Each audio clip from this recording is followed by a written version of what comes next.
নুরুল হক নূরের উপরে হামলা হবে, তিনি রক্তাক্ত হবেন, তাকে আইসিইউতে পাঠানো হবে, এটা বাংলাদেশের কেউ কল্পনা করতে পারে না। শুধুমাত্র নুরুল হক নূর আক্রান্ত হয়নি, আমি মনে করি যেভাবে নুরুল হক নূরকে রক্তাক্ত করা হয়েছে পুরো বাংলাদেশ আক্রান্ত হয়েছে। এই ধরনের ঘটনা অত্যন্ত অনাকাঙ্ক্ষিত, দুঃখজনক, কিন্তু আমরা লক্ষ্য করছি সরকারের পক্ষ থেকে দায়সারা পদক্ষেপ গ্রহণ করা হচ্ছে।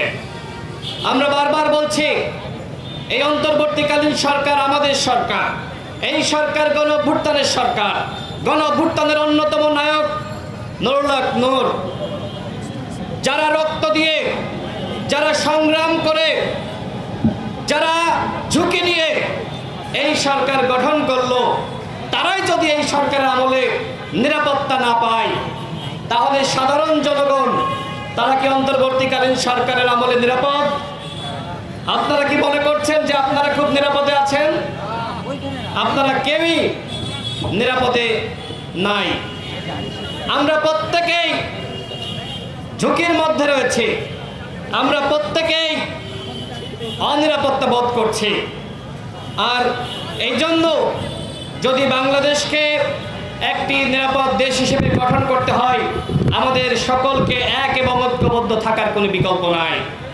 গণঅভ্যুত্থানের পরে ফ্যাসিবাদ বিরোধী শক্তি যখন নানান ভাগে বিভক্ত হয়ে গেছে, যখন নানান দাবিতে বিভাজিত হয়ে পড়েছে, তখন তো এই ধরনের হামলার ঘটনা ঘটবেই। এইটা ছিল একটি টেস্ট কেস, দেখা যে কি হয়।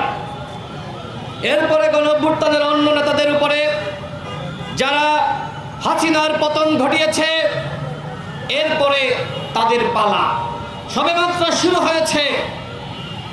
সবেমাত্র নুরুল হক নূরকে দিয়ে একটি টেস্ট কেস জাতির সামনে হাজির করা হয়েছে, কি হয়। আমাদের স্পষ্ট কথা, আর যদি কারোর উপর হামলা করা হয়, আর যদি কাউকে রক্তাক্ত করা হয়, আর যদি এই গণঅভ্যুত্থানের আর কোনো নায়ককে এইভাবে আইসিইউতে পাঠানো হয়, এদেশের জনগণ কিন্তু চুপ করে বসে থাকবে না।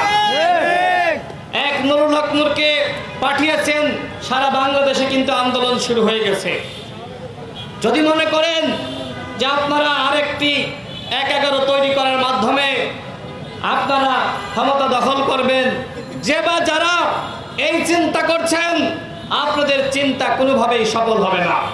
এদেশের জনগণ ফখরুদ্দিন মঈনুদ্দিনকে মেনে নেয়নি, এদেশের জনগণ হাসিনাকে মেনে নেয়নি, এদেশের জনগণ ইয়াহিয়াকে মেনে নেয়নি। সুতরাং এদেশের জনগণ যারা আগামীতে আরেকটি ১-১১ গঠন করার স্বপ্ন দেখছে, তাদেরকেও গ্রহণ করবে না। বরং আমি তাদের উদ্দেশ্যে বলতে চাই, জনগণের কাতারে আসুন, জনগণের পাশে থাকুন, জনগণের মতামতকে উপেক্ষা করে যারা এই ক্ষমতাকে দখল করতে চাবেন, তাদের পরিণতি কিন্তু হাসিনার মতো হবে। সংগ্রামী সাথী বন্ধুগণ, স্বরাষ্ট্র উপদেষ্টা তার কাজটা কি? দেশের আইন শৃঙ্খলা রক্ষা করা, দেশের মানুষকে নিরাপদ রাখা। আমার কাছে এখন প্রশ্ন হলো, এই সরকার কি নিজেরাই নিরাপদ? আমার তো মনে হয় না যে এই সরকার নিজেরাই নিরাপদ। এই সরকার নিজেরাই ঝুঁকির মধ্যে রয়েছে। যদি নুরুল হক নূরের উপর যে আক্রমণ হয়েছে, রক্তাক্ত করা হয়েছে, পুলিশের এবং সেনাবাহিনীর যে সকল সদস্যরা এইভাবে আমাদের শতাধিক নেতাকর্মীকে রক্তাক্ত করেছে, হামলা করেছে, যদি তাদের বিচার না করা হয়, এই সরকারও কিন্তু নিরাপদে থাকতে পারবে না। আমরা ডক্টর মোহাম্মদ ইউনূসের উপর আস্থা রেখেছি, বিশ্বাস রেখেছি। আমরা তার উপর দায়িত্ব দিয়েছিলাম নির্বাচনের আগে তিনি রাষ্ট্র সংস্কার করবেন। আজকে এখানে যারা বক্তব্য রেখেছে, বক্তব্য আপনারা শুনেছেন, কতটুকু সংস্কার হয়েছে? তিনি সংস্কার করতে পারেননি। তাকে কি সংস্কার করতে দেওয়া হয়নি? নাকি তিনি এই অথর্ব উপদেষ্টা পরিষদ গঠন করার কারণে নিজেই ব্যর্থ হয়েছেন। সেটি নিয়ে নানানমুখী প্রশ্ন রয়েছে। আপনারা দেখেছেন আজকে আমাদের স্বাস্থ্য উপদেষ্টা তিনি সিঙ্গাপুরে গিয়েছেন চিকিৎসা নেওয়ার জন্য। সিঙ্গাপুরে গিয়েছেন, তিনি একজন ক্যান্সারে আক্রান্ত মানুষ। আমি তাকে অবজ্ঞা করছি না, ছোট করছি না। হয়তো যেখানে তার চিকিৎসা অতীতে হয়েছিল তিনি ফলো আপ করার জন্য গিয়েছেন, কিন্তু আমার প্রশ্ন হলো এরকম একজন ক্যান্সারে আক্রান্ত মানুষকে কেন অন্তর্বর্তীকালীন সরকারের স্বাস্থ্য উপদেষ্টা করা হলো? ঢাকা মেডিকেলে যান, ঢাকা শহরে অন্যান্য মেডিকেলে যান, দেখবেন সিঁড়ি দিয়ে ওঠার যে জায়গা সেখানেও খালি নাই, ফ্লোরে ফ্লোরে রুগী, কোনো ব্যবস্থাপনা নাই। আমি ঢাকা মেডিকেলে কয়েকদিন গিয়েছি, নুরুল হক নূর যেহেতু হাসপাতালে, আমার অত্যন্ত খারাপ লেগেছে। এই যদি হয় বাংলাদেশের সবথেকে বড় হাসপাতালের অব্যবস্থাপনা, তাহলে জেলা শহরে যে হাসপাতালগুলো আছে তার কি অবস্থা? অন্তর্বর্তীকালীন সরকার যদি অন্তত চিকিৎসা খাত এবং স্বাস্থ্য খাতের আমূল পরিবর্তন করতে পারত, তাহলেও এই সরকারকে মানুষ ধন্যবাদ দিত। কিন্তু শিক্ষা খাতের কোনো পরিবর্তন হয় নাই। হ্যাঁ, ডাকসু হয়েছে, জাকসু হয়েছে, আগামীতে আরো অনেক কিছু হবে, কিন্তু আদৌ কি ছাত্র রাজনীতির গুণগত কোনো পরিবর্তন হয়েছে? পরিবর্তন হয় নাই। শিক্ষা ব্যবস্থার কোনো পরিবর্তন হয়েছে? পরিবর্তন হয় নাই। শিক্ষকদের কোনো পরিবর্তন হয়েছে? পরিবর্তন হয় নাই। শুধুমাত্র একটি সরকারের পতন হয়েছে, আর ডক্টর মোহাম্মদ ইউনূস এবং তার কতিপয় উপদেষ্টা তারা অন্তর্বর্তীকালীন সরকারের দায়িত্ব গ্রহণ করেছে। কিন্তু ওই যে হাসিনার আমলের যে ফ্যাসিবাদী ব্যবস্থা কায়েম হয়েছিল, সেই ব্যবস্থার কোনো পতন হয় নাই। শুধুমাত্র হাসিনার পতন হয়েছে, কিন্তু ভারতীয় আগ্রাসনের কোনো পতন হয় নাই, শেখ হাসিনার আধিপত্যবাদের কোনো পতন হয় নাই, এখনো পর্যন্ত ফ্যাসিবাদের কোনো পতন হয় নাই। আমরা মনে করি এই সরকারের দায়িত্ব সামনে আরো যে 5 মাস তারা দায়িত্ব পালন করতে পারবে, তাদের দায়িত্ব ফ্যাসিবাদকে নির্মূল করা। জাতীয় পার্টিকে অপরাধ করে নাই, আওয়ামী লীগ যে অপরাধ করেছে একই ধরনের অপরাধ করেছে জাতীয় পার্টি এবং 14 দল। তাহলে আপনি আওয়ামী লীগের সাংগঠনিক কার্যক্রম স্থগিত করলেন বা নিষিদ্ধ করলেন, জাতীয় পার্টিকে কেন করলেন না? 14 দলকে কেন করলেন না? কিছুদিন আগে আমরা শুনেছিলাম রিফাইন্ড আওয়ামী লীগ সামনে আনা হবে, জনগণ খায় নাই। এখন যদি কেউ মনে করে জাতীয় পার্টিকে সামনে রেখে তারা আওয়ামী লীগের পুনর্বাসন করবে, জনগণ খাবে না, কোনো সুযোগ নয়।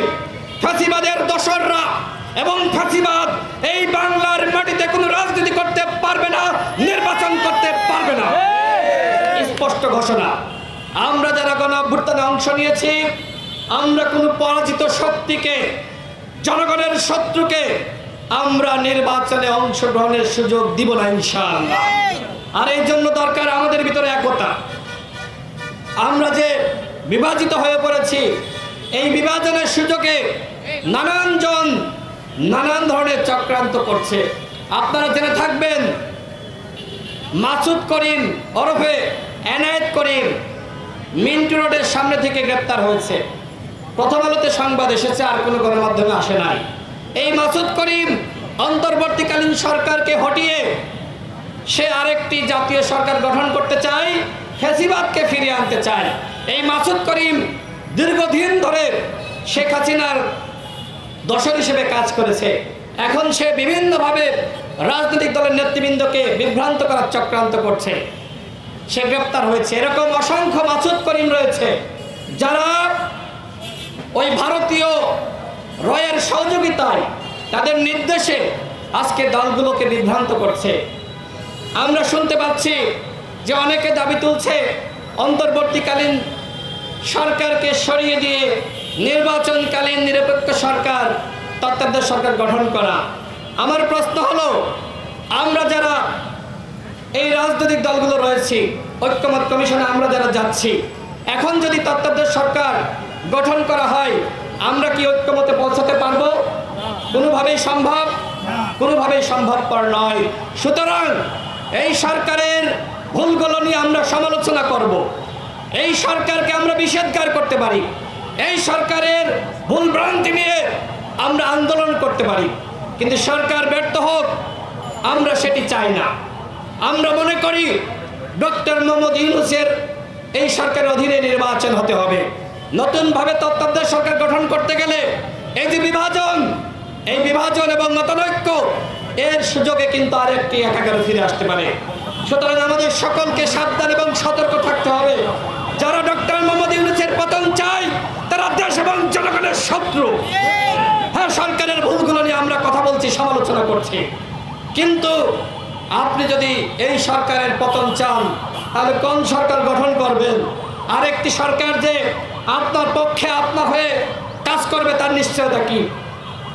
সরকার হয়তো আমাদের প্রত্যাশা শতভাগ পূরণ করতে পারে নাই, কিন্তু পরিবর্তন কিছু তো হয়েছে। যেমন এখন ক্রস ফায়ার নাই, গুম নাই, এখন হেফাজতে মৃত্যু নাই, এখন আমরা কথা বলতে পারছি, সরকারের সমালোচনা করতে পারছি। এরকম বিভিন্ন পরিবর্তন হয়েছে, কিন্তু আমাদের আরো বেশি প্রত্যাশা ছিল যে সরকার আমাদের প্রত্যাশার শতভাগ পূরণ করতে পারবে। সেইটা হয়তো হয়নি, কিন্তু কিছু কিছু পরিবর্তন হয়েছে। সর্বশেষ বলবো, নুরুল আক্তারের উপর হামলা হয়েছে, আমাদের শতাধিক নেতাকর্মী আক্রান্ত হয়েছে।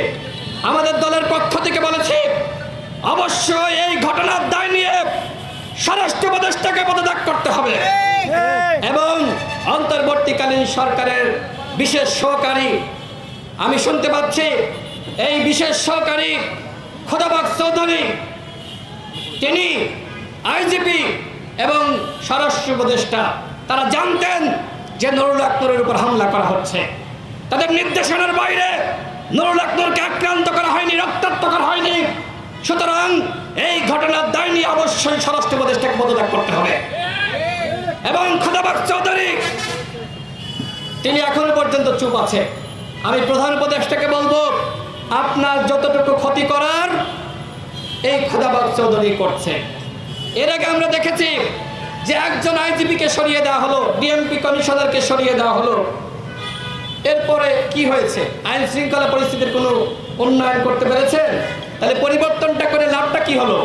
কোনো লাভ তো হয়নি, কোনো লাভ হয় নাই। সংগ্রামী সাথী ও বন্ধুগণ, আমি আবারও বলতে চাই, আজকে গণ অধিকার পরিষদের উপরে